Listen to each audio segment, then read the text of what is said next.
সম্প্রতি West Indies সফরে বাংলাদেশের ক্রিকেট দল যেভাবে সফলতা অর্জন করেছে তা সত্যি প্রশংসনীয়। টেস্ট সিরিজে এক ম্যাচ জয়, ওয়ানডেতে হোয়াইট ওয়াশ এবং টি-20 সিরিজে প্রতিশোধ, এই সবই দেখিয়েছে দলের মানসিক শক্তি এবং পরিকল্পনার সাফল্য।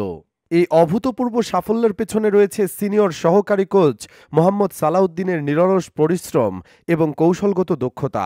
সালাউদ্দিনের কথায়, আমাদের ক্রিকেটারদের মানসিকতায় বড় পরিবর্তন এসেছে। স্বাধীনভাবে খেলার সুযোগ দেওয়ায় দলের খেলোয়াড়রা তাদের সেরা পারফরমেন্স দিতে পেরেছে। সালাউদ্দিন আরও বলেন, ছেলেদের উন্নতি দেখাই আমার সবচেয়ে বড় প্রাপ্তি।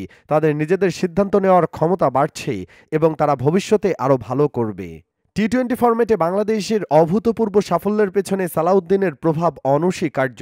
মেহেদী হাসান, জাকের আলী, লিটন দাস সহ দলের বেশ কয়েকজন খেলোয়াড় ঘরোয়া লিগে তার তত্ত্বাবধানে খেলেছে। তিনি জানিয়েছেন, এই খেলোয়াড়দের দক্ষতা এবং মানসিক প্রস্তুতির ব্যাপারে তিনি সচেতন ছিলেন, যা তাকে তাদের সেরা পারফরমেন্স বের করে আনতে সাহায্য করেছে। জাকের আলীর দুর্দান্ত ব্যাটিং সম্পর্কে সালাউদ্দিন বলেন, সে একজন স্কিলফুল ব্যাটার, যে কোনো পরিস্থিতিতে খেলার সামর্থ্য রাখে। তার অভিজ্ঞতা এবং পরিপক্কতা দলের অন্যান্য ব্যাটসম্যানদের জন্য উদাহরণ।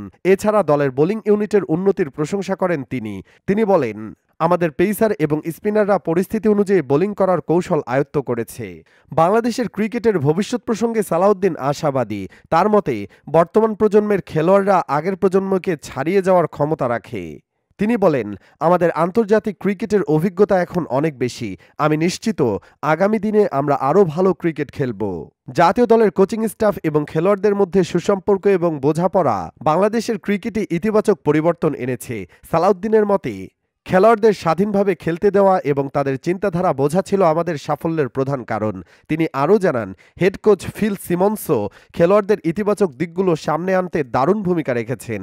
আগামী দিনের প্রস্তুতি সম্পর্কে সালাউদ্দিন বলেন, আমরা চ্যাম্পিয়ন্স ট্রফির জন্য একটি সুনির্দিষ্ট পরিকল্পনা নিয়ে এগোচ্ছি। বিপিএল চলাকালীন খেলোয়াড়দের পারফরমেন্স বিশ্লেষণ করব এবং তাদের উন্নতিতে মনোযোগ দেব। এই ধরনের সাফল্যের জন্য আরও বেশি পরিশ্রম এবং পরিকল্পনা প্রয়োজন। বাংলাদেশের ক্রিকেট আরও এগিয়ে যাক, এটাই আমাদের সবার কামনা। আমাদের ভিডিওটি যদি পছন্দ করেন তাহলে লাইক দিন, কমেন্ট করুন এবং আপনার বন্ধুদের সঙ্গে শেয়ার করুন। আমাদের চ্যানেলে সাবস্ক্রাইব করতে ভুলবেন না।